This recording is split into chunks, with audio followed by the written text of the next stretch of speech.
Hey guys, welcome back to the channel. This is day 3 of Ethony's 31 Days of Tarot, and today is the follow-on from yesterday, albeit I'm filming again on the same day.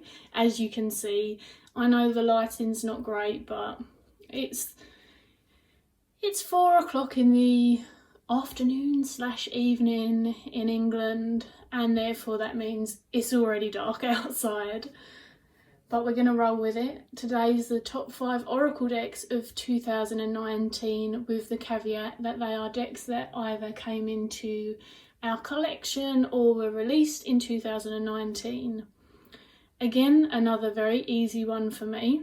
With the Oracle, there was 7, but only 5 of them I have used because the other 2 were in my goodies that came in with the holidays. So of course, I was able to leave those out anyway because they're so new and so unused.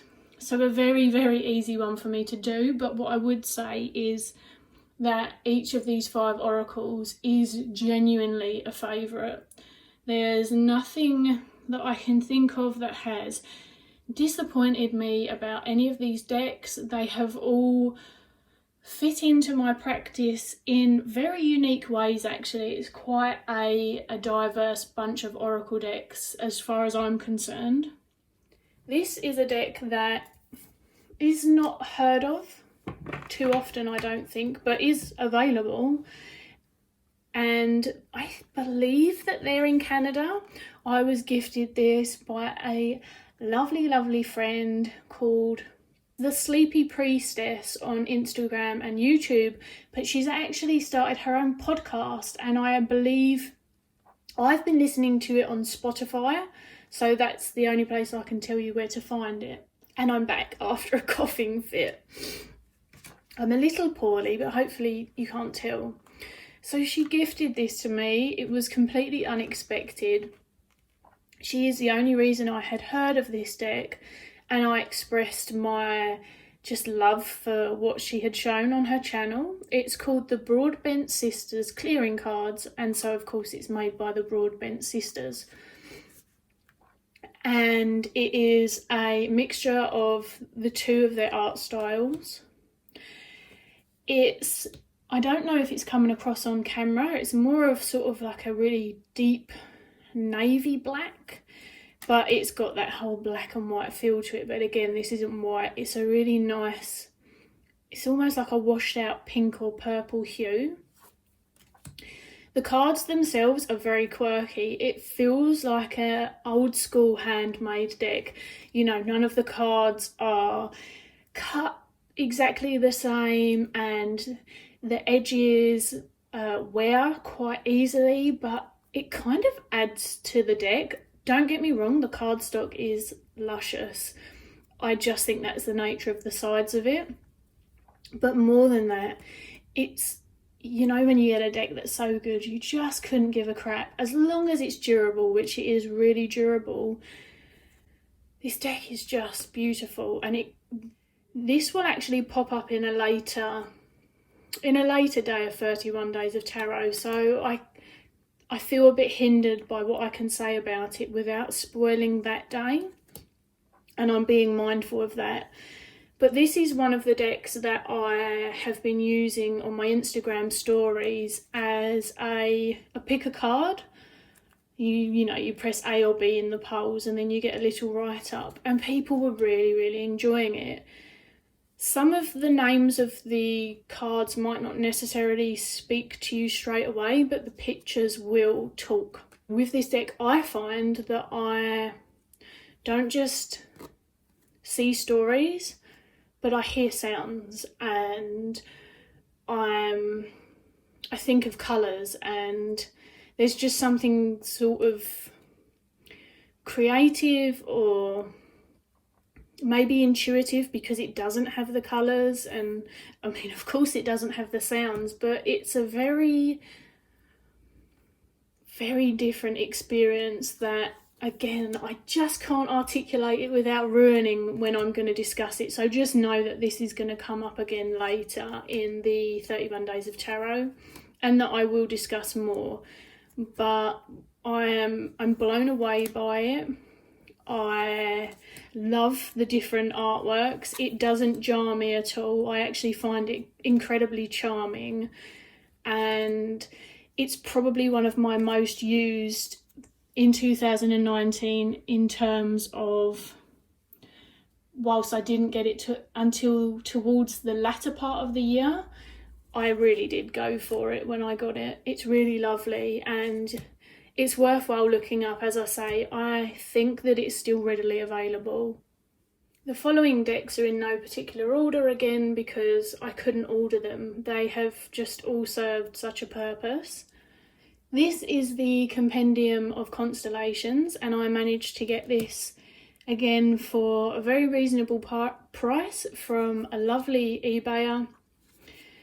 And I didn't know how I felt about it, to be honest. I do work with colour a lot, but I knew squat, absolutely squat about the constellations. So what I did was, and of course this isn't necessary, but this deck doesn't come with a booklet, is I went through and I researched every single constellation, and I wrote down the stories and the links to the keywords, which I would say 95% of them were absolutely seamless to find. I actually really like Greek myth and knew a lot more than I had anticipated. It really helped me bond with this deck, but you don't need to do that. This deck speaks of its own accord. And whilst it's only got one keyword, if you're looking for a balanced deck, my gosh, this deck will do it for you. It's like vanity. It's got some really, it's confronting, I guess, keywords, for want of a better term, depending on obviously where you are. But as far as Oracle decks go, this isn't your old school, classic, very, it doesn't matter what's going on, you'll feel good in the end kind of vibe to it. And I'm not saying there's anything wrong with that, but I am very much a realist. So I like shadow and light, meaning that yes, of course, things tend to get better eventually, but I don't think that there's anything wrong with acknowledging that things are shit. If they're shit at the time, of course, it's just about how you balance out the way that you're processing those periods of time. And I feel this deck is really in on that. This is just, it looks really pretty, and so I feel like the essence of this deck can be lost in how beautiful it is, which happens with a lot of artwork. And I do like to have artwork that I think is evocative or beautiful or whatever it is, but the keywords on this, they're not going to play nice with you. They're going to give you a real mixed bunch. And if it's having a really sassy day, and many people will know I don't really personalise my decks, but honestly, on a sassy day, this deck will give you all of the confronting keywords, and it's just hilarious. It is a great little deck to own. I don't think that she's currently selling it at the moment, but she does tend to bring it out from time to time. I was saying she, and that was Claire from Black and the Moon again, the same person as the Antique Anatomy Tarot. This deck is the Birds Oracle, and this is by, let me lean, Jessica Blaine Smith. At least that's the creator, that's not the artist, but unfortunately I can't see the artist's name from here because it's not on the outside of the book. This Birds Oracle, this is why I wanted it.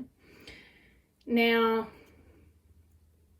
if you don't know me and my animal medicine and all of that other stuff, the very short version is that whilst I work with animals from all over, of course a large part of my practice is working with the animals that are on my doorstep.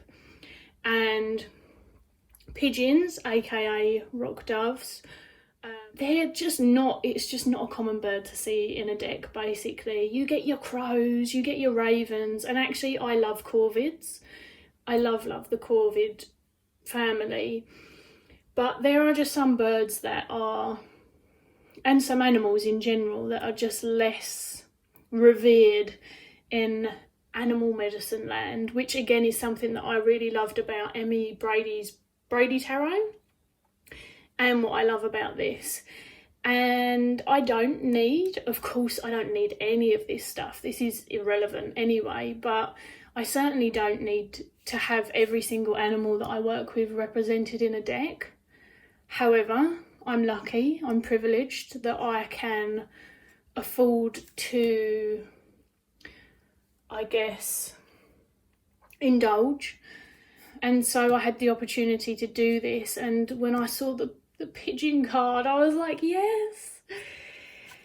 It's a deck that I use based mostly on my personal experience with the animals, but I really like the book. I think that what's important to note about the book is the creator's individual experience of the animal, as opposed to maybe what you might commonly see in animal medicine. But even then, animal medicine, whilst there are some more generally agreed upon meanings, there's no right or wrong. A lot of my meanings are an amalgamation of their behavioural and environmental stuff more than anything else. But then, of course, there's myth and cultural stories and the land that they came from that's interwoven in a lot of animal medicine. And that's not necessarily all of what you're going to get from this particular book, but what you are going to get is still a really well thought, intriguing story and message to move with if you don't have an understanding of the deck. But for me, I haven't really done too much with the book other than read and enjoy it, but I have just luxuriated in the artwork and the way that the artist has brought these to life. This artist, and I am so sorry, in fact I'll put their name, their Instagram and their name below, because I follow their Instagram account as well as the creator, because their artwork is just stunning. I love this kind of lifelike drawing. It reminds me of when I was younger and you used to get animal encyclopedias and reference books before they started putting photos in them. They would get nature and wildlife artists to draw, you know, as close to the actual animal as possible. And I feel like that's what this is trying to achieve. Well, it has achieved. It's achieved it beautifully. It's not trying to. As I say, it's been a long December, but it is a freaking gorgeous deck, and I'm sorry that I am taking so long, but we only have 2 more left. Next is the Animantras Animal Chakra Oracle deck by Katie Welsh, and Katie actually sent me this deck as a gift. Thank you, Katie. Just thank you. Not for any other reason, not for review. Just out of the kindness of her heart when we were having some exchanges over Instagram. And it's great if you work with chakras, which I did work with chakras a lot, and then in 2019 I hadn't much, I'll be honest, and maybe the latter part of 2018, and this really brought them back into my practice, and they come quite naturally to me despite not really doing it too much with other people, just on an individual level in terms of working with and checking on my own. I find it to be a good grounding experience. So couple this with some really adorable animal medicine and some really fantastic affirmations or ways to jump from the card if people aren't really sure, but also some nice surprising ones as well. I love Be Nurturing for penguins, and what Katie's done is she has done her homework, and of course I knew this particular one, but I didn't know some of the others, and for people who aren't familiar, it gives you a really nice backstory about penguins as parents and why she picked nurturing. Some of them are more obvious than others, but I love that kind of mixture of what I expect and then what I don't expect. It's so fun, and yet I actually had a really interesting experience with this, and I will share it. And the reason that I haven't really spoken about it is because I'm not massively one for synchronicities. I don't really have a fleshed out idea of why I think they occur, but I'm also not attached to, why. Whether it's something more magical and divine or whether it's just one of those random things that is bound to occur in life, I am not attached to the reason. But many people will know I'm a little bit less woo than maybe some other people, although woo is kind of a bit of a general term. So I'm shuffling this deck and I'm thinking to myself, I've never separated the cards into the colours and pulled myself the one from each chakra, which is discussed in the book. Look at the backs, and they're so tiny. And I'm already shuffling and a card's jumped out, so I'm like, okay, I won't do that now. I'll just pull myself a few cards. You can see there's a really lovely mix in there. They're freaking adorable to shuffle and really easy, but she does give you these bags if you buy them to sort of shuffle them in and pick it out if it's difficult for you. Because I have miniature hands, this is the easiest thing in the world for me to deal with. So one jumps out, I pull another one, and they're different colours. So I'm like, hell, I'm going to roll with it. Shuffle, pull another one, it's a different colour. I pulled a card from every chakra, just randomly, one of each, until I had one of every colour. I wasn't looking at what I was doing, I was just going through the flow, and there they were. And it was just really interesting. There was another day when I was talking about deer medicine, because it's something I've been working with a lot. And then I pick up the cards and I'm shuffling and deer jumps out. It's done it to me twice on the trot when I have mentioned the card, or the animal at least, a mere hour before. It's just been a really freaky deck. Yeah. And again, thank you, Katie. I couldn't be more appreciative of getting this, and it's just been one of those wonderful magical little tools in my collection. And finally, last but obviously not least, is the Archetypes deck from Kim Krans, the creator of The Wild Unknown. Now, I fear that people will just assume, because I'm a fangirl of her art, that of course I was going to love this deck. Actually, originally I didn't know if I was going to get it. It's super large. I don't own any other round decks, and it wasn't, I'm not that sort of person. I'm not just going to automatically love everything that someone does just because it's them. And this is the card that everyone else hates. Well, not everyone, but a lot of people. And yeah, I mean, is it a surprise as a therapist that I like the archetypes? Maybe not. You can tell that Kim went on a journey. I feel like if you read the book, at least the intro and the big chunky run-up, then it will give you a really good understanding of why this deck is how it is. I'm personally really enjoying the original art style mixed with this very rough, raw and ready collaging that she's done. I think that fully reflects the experience that she had and the reason that she made the deck. But again, without reading the guidebook, there's no pre-existing understanding of that.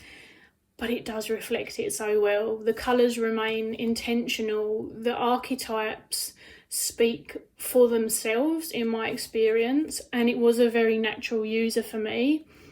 So I appreciate it's not going to be that way for everyone, but what I would say is that this book is a giant jump from Kim's previous books, which, whilst I have never had an issue with her previous books, I know that a lot of people had expressed they left a lot to the imagination and felt like they were somewhat maybe sparse. This is a massive development on her writing style, or at least her writing style which she's sharing in books, because there's also journal prompts and there's musical ideas and poetry book recommendations and teachers and various portals in which you can jump from these visual portals into a whole experiential process, which is what I do with my decks anyway. But hell, if someone wants to guide me with that, then yes, I'm going to try it. And I have, and it has definitely added to the experience of the cards so far. I haven't used them directionally because I just don't feel the need to, but there is always the option to do that. It feels very balanced, it feels very inclusive of different lifestyles, of different archetypes, of different experiences, of different possibilities, and it still brings every little bit of wild unknown that I did already love to the table. And you are going to see a lot more of this deck in 2020 from me. So with that being said, another long ramble, but I am finished, and that is going to be my last video for this 3-day run, and I will see you hopefully tomorrow for day 4.